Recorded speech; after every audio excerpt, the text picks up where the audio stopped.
welcome back to Animal Crossing New Horizons. I'm Day Darling. Should we see what's going on our lovely island of Fawnhollow today, where again we are just sort of vibing out as per usual.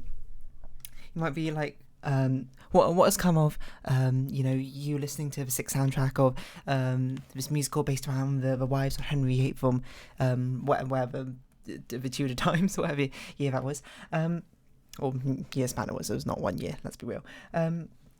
Yeah, but basically I've now listened to all of their songs and, may or may not have seen some YouTube videos of it. Wait, hold on, that makes it sound even more suspicious than it is. Basically, there's like re-uploads of some performances which I watched. But, I listened to the live soundtrack, which I now listen to on Spotify, and it's great. It's basically all about... I'm still not going to talk about it because I still haven't actually properly seen the musical, but... the songs are stuck in my head, but we'll get into that in a bit. Hello everyone, right now in Fawnhallow, it's 5:11 PM on Tuesday, December 27th, 2022. New Year's Eve, okay. I'm not going to be, that's going to be a pre-recorded episode, I think. I don't think I don't know, we'll see, but I don't think I had time. Actually, no, isn't this what I did like previous times that I recorded in the morning, but I like time traveled forward for it or something like that? Yeah, but anyway, it's sort of like weirdly nostalgic listening to the sick stuff because, for one, it was actually when it first came out. I remember my friend, and I think I mentioned this yesterday. My friend, he loves like theatre and musical theatre and that sort of thing. He's much more into it than I am. He was telling me about it, and at the time I didn't really get it because I didn't listen to it. But he was like, "Oh, you should go watch it when you get the opportunity to." And I was like, "Sure." And then I never did. In usual me fashion, here I am checking it out many years later. The songs are really good. I should have listened to them. And, it ticks the boxes as an ensemble cast, and, there's different genres and things and all the things in all their songs, and they all got nice stories and characters or whatever. And, I suppose it's mildly educational at the same time, although, granted, perhaps you shouldn't take everything you see at face value from a musical as your primary source, but it's very addictive. The songs have been stuck in my head, but really the most nostalgic thing is the fact that, it sent me back down to like it sent me back to my teenage years of like looking at people draw these like animatics of like media properties and that sort of thing. Like certainly back in the day, the ones I used to watch out would be like anime ones, or especially Homestuck ones were very popular when I was like 13 or something. But, and it was just sort of me being like, oh, obviously can't go like randomly see the music. I can't just like, I suppose I could just like, randomly go to London and be like, yo, what's up? And I don't even know if there's any performances of it right now, but there are some recordings here of them like performing at different like concerts, etc., which is, good enough substitute, I would say. But yeah, people have made like animatics based on it, which is very, very nostalgic. Because nowadays, it certainly seems like the people who are doing the art stuff, like these sort of animatic things, are crazy good. I don't know, how do I, but certainly there's always like a very large community of like teenagers or whatever, Twitter, probably on TikTok now, I'd imagine, who make these like short animation things, which is always very nostalgic to look at, because those used to be the sort of things that I would watch as well. But other people have made their own sort of like animatics of this musical as well, and it was sort of just like watching was like, oh, like I can't remember their names, like Gigi or something, and has made some based off like songs that are actually like legitimately very, very good. Not even necessarily just from a mechanical sense, but like pretty creative from like an conceptual sense in the first place. It's just sort of seeing these things like nowadays, in modern times, makes me think back to like, oh, what if that was the sort of thing that I was more interested in doing back in those days. I wonder what I would have created. I can't really answer that, to be honest, off the top of my head, but it would be interesting. You know what? It almost certainly would be My Little Pony, like songs, animatics. That's almost certainly correct. But it's really cool to see. And the songs, and it's the same sort of like feeling I got when I listened to the Encanto songs, where I'm like, these lyrics are, I never know how to describe this properly, but whenever there's lyrics relating to something as like a central concept, for example, like a video game parody is always the example I use. I always strongly dislike it when the lyrics themselves feel very sort of forced into that thematic. Sorry about that little bit of a pause. I don't really remember what I was talking about, but I do at least vaguely remember I was talking about like animated animatics, I suppose, so these like not old songs, like music videos in general.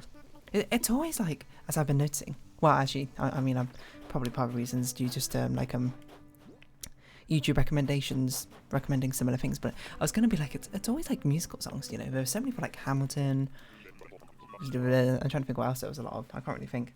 I'll be honest, maybe it's just because those are the ones I recognised.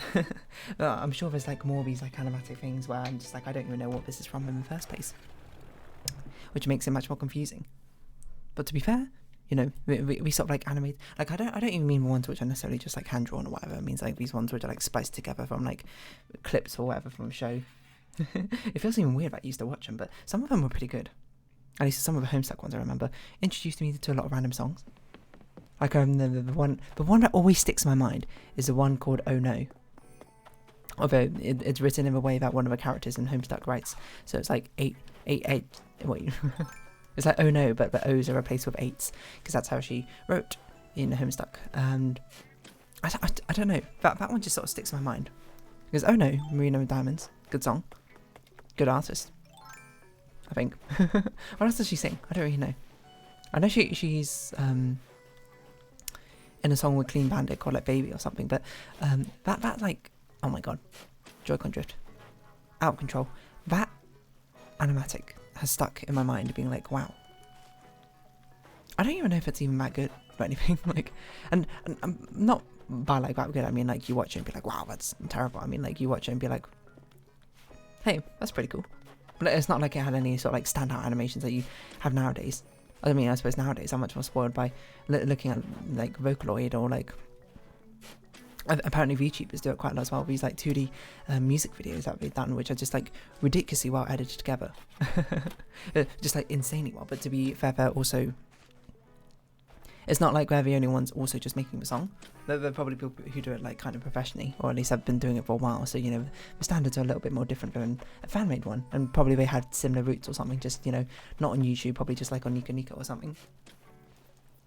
Which, if you don't know, is like a, I don't think it's quite the same as Japanese YouTube, but it's like kind of similar. It's like a social media site where they share YouTube videos.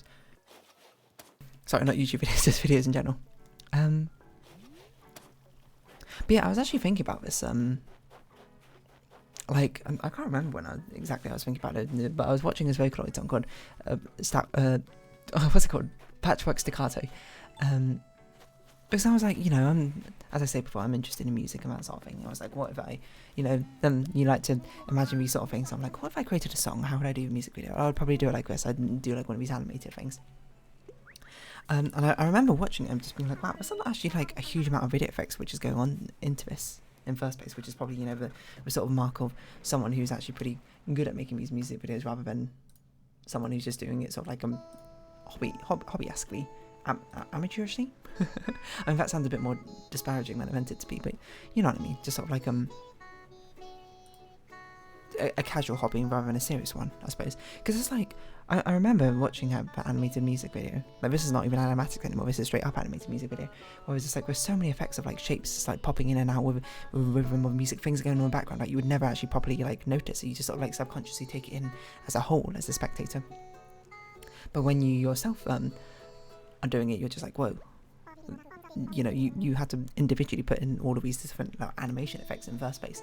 And if anything, it kind of reminds me of back when I used to do graphics, and we had to do like these animations, themes and videos, and it was just like how much you had to put in to actually make it sound like to make it actually look visually interesting, rather, because you can do the basic thing, like, you know, make the lyrics appear on screen. You can have like some sort of like synthesizer effect going on in the background and like the main motif going around or whatever, but then you always had to put all like these little sprinkled details which would like appear like once or twice or something throughout the entire video, and it's like, whoa, that's crazy. What other one you know what other one comes to mind is there's this My Little Pony one called La Da Dee. Is it La Da Dee or La Di Da? I think it's La Da Dee. La da dee, la da da. Anyway, you'll see it uses this sort of like a very sort of like storyboard. No, maybe storyboard's not really the right word, but like sticker book sort of effect, I suppose, where all the characters are sort of like cut out of these like little, or like the white borders or whatever, and they're like animated using strings and puppets. Maybe that's a word, like paper puppets.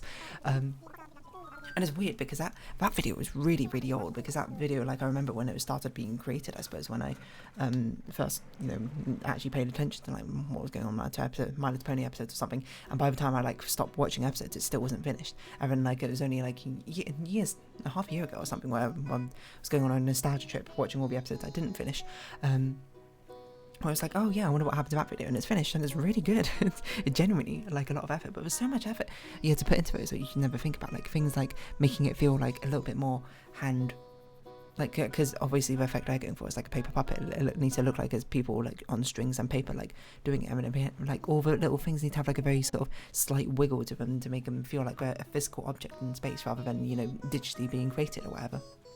How do you do that?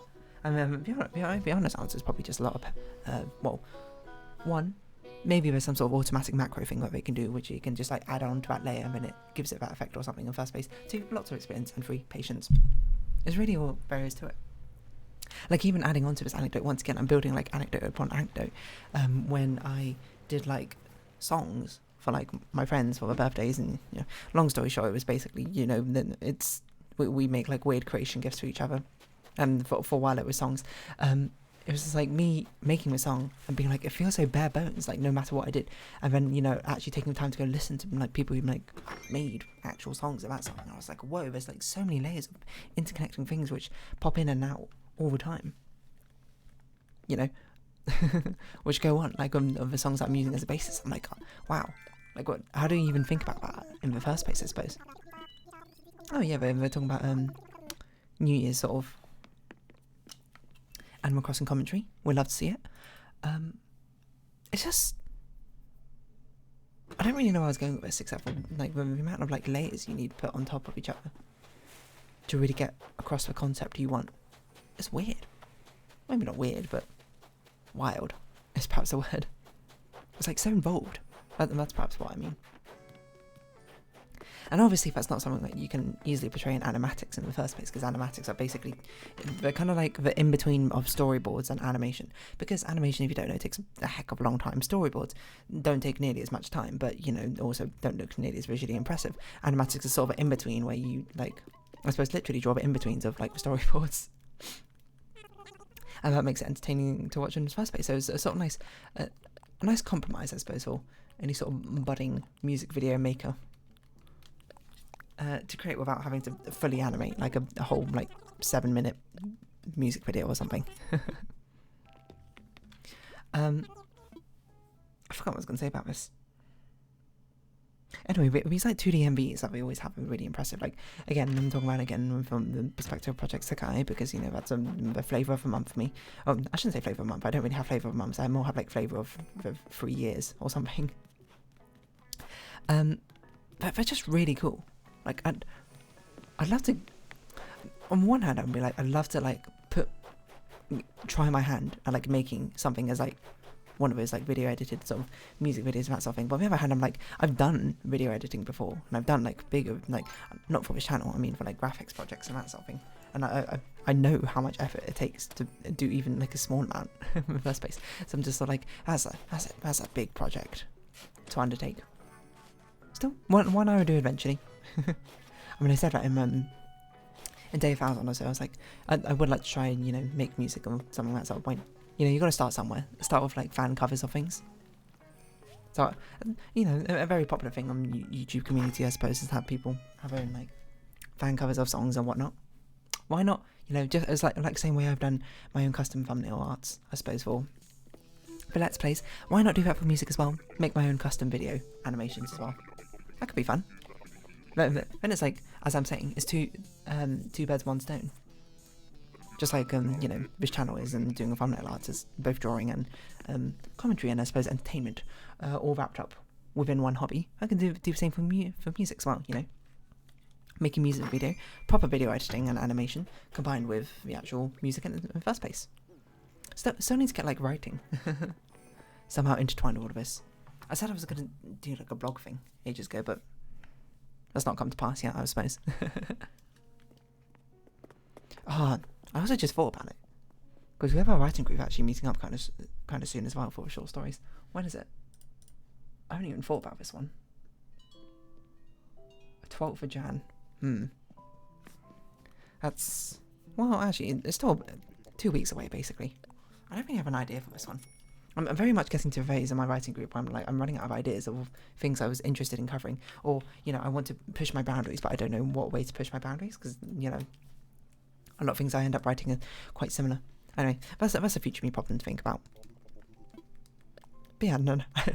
You know me, I like efficiency. I like these things where I participate in one hobby and I'm actually training up 2 abilities at the same time. So that could be a fun way. Well, you know, let's go a step further. Make music, make an animated music video for it, make your own assets for it. That's both editing and artistry all in one. Like digital art all in one. That's crazy. Anyway, that's super fun. It's basically what I mean to say. Like these animated music videos, especially these Vocaloid ones, if you haven't seen them, even if you don't like Vocaloid songs or whatever, because I feel like 2D music videos are not all that popular, certainly in the West. Very much a favour of a 3D music video because, you know, the singers very much of a face of identity of what's going on. Which is why they're all like acted out in person, and the ones which aren't are like quite notable, I suppose, all tend to be quite indie. And especially artists, I suppose, who are in the pop world. But pop world especially. I can't really comment on other genres nearly as much because I don't really know. That's why when people like cover their face, it's sort of just like, oh, that's notable. But then they sort of become notable because they cover their face, you know, like Daft Punk, Sia. Not that you don't know what their faces necessarily look like. Actually, I don't know if I know what Daft Punk's faces look like, but does that really matter? It's sort of like they're noted for the fact that they don't reveal their face. Because, I don't know, it's because the face is sort of just like a marketability thing. I wonder why it's not as common well, I shouldn't say it's not as common in Japanese, like, popular culture, because that's just definitively not true. Japan also has pop stars, rock stars, etc., where they do use their faces, I suppose, part of their identity for marketing appeal, but I guess it just wasn't really a thing in the Vocaloid sort of community or that sort of thing, because it's sort of inherently made around online personas and, oh my god, the Joy-Con drift. The sort of anonymization of it in the first place, right? That's interesting. Something I never really considered. I don't really know what to make about information or anything, but anyway, these like music video animatics are pretty cool. And anyway, long story short, I've gotten the songs from 6 stuck in my head. What's my favourite song? I do really like Heart of Stone. Is my favourite? I don't know. No, I also get Don't Lose Your Head and All You Want to Do in my head a lot. The other, what the other 3? I'll Get Down sometimes get in my head, but the other 3 haven't quite wormed their way into my head as nearly as much as those 3 have, so who knows. Oh, hello. I don't know why I just ran into your room, turned onto your vacuum, and now I'm going to leave. You two look like you're having a moment. Yeah, I don't really know what else to say about this sort of thing. I feel like Warrior Cat, you know, Warrior Cats is a very popular one to have these sort of like animatics for on the first things. Like people have these like multi-animated projects, where they all like combine their efforts together to make an animated thing about, you know, I don't know, Silverclaw or something. I don't know if that's an actual Warrior Cats character or not, but you should see them. Some of them are pretty cool. I don't even know anything about Warrior Cats, going to be honest. In fact, it's just a load of budding animators. Just like learning to animate, you know? Getting some experience, you know?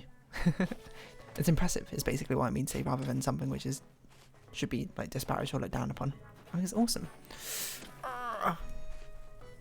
You know what's not awesome is the Joy-Con drift making it very difficult to clean up these flowers. I really should just replace these things with clear designs. Colourless designs, if my chemistry teacher was here to criticise me. But it's sort of just like if I put the designs down, sort of like throwing in the towel, being like, oh yeah, that means I'm never coming back to actually properly flesh out this area. Ooh. It's like I'm never coming back to actually properly flesh out my designs for this area, which, you know, is true, but still. Right, back to next granny. Let's get a shovel. Yeah, but Warrior Cats is often a very popular theme for, you know, media property, I suppose, for it to centralise around, isn't it? I'm just like, I don't know. Now part of me wants to go like look at one of these Vocaloid like animatics again. Go back to Patchwork Staccato and just like properly annotate and like and analyse exactly what's used when and how often like things appear as a motif and like think how I would do it personally myself. I don't really know. I don't really know. Because certainly I know, I don't know how to animate, but at least I know conceptually how to animate. Kind of. Let's not toot my own horn. It's not like that good or anything. I know conceptually how to video edit things together, but like imagine like combining them together feels like a bit overwhelming to a certain degree. So like one of the things which happens in Patchwork Staccato is basically like these scissors going across the screen, cutting up like along these stitched lines, when it's like, oh, but you're gonna have to like animate the scissors himself. Like, do you do that like a separate animation program and then import the animation? Do you do it in After Effects itself and like sort of like manually tween it? That sounds like tedious work. And that's what I guess animation kind of is. There's no shortcuts to a lot of these sort of things. If you want to make something great, you're gonna have to put the elbow grease and the effort in the first place, which is both, you know, a bit of a good and bad thing, I suppose, of, well, creation in its first place. Anyway, I'm going to round up this episode here. So if you have been watching, thank you very much. It's been Animal Crossing New Horizons. I've been there, darling. Likes, comments, subscription, shares are greatly appreciated. Twitter and Discord down below. Hope to see each other again. But for now, it's our farewell. So until next time, bye-bye for now.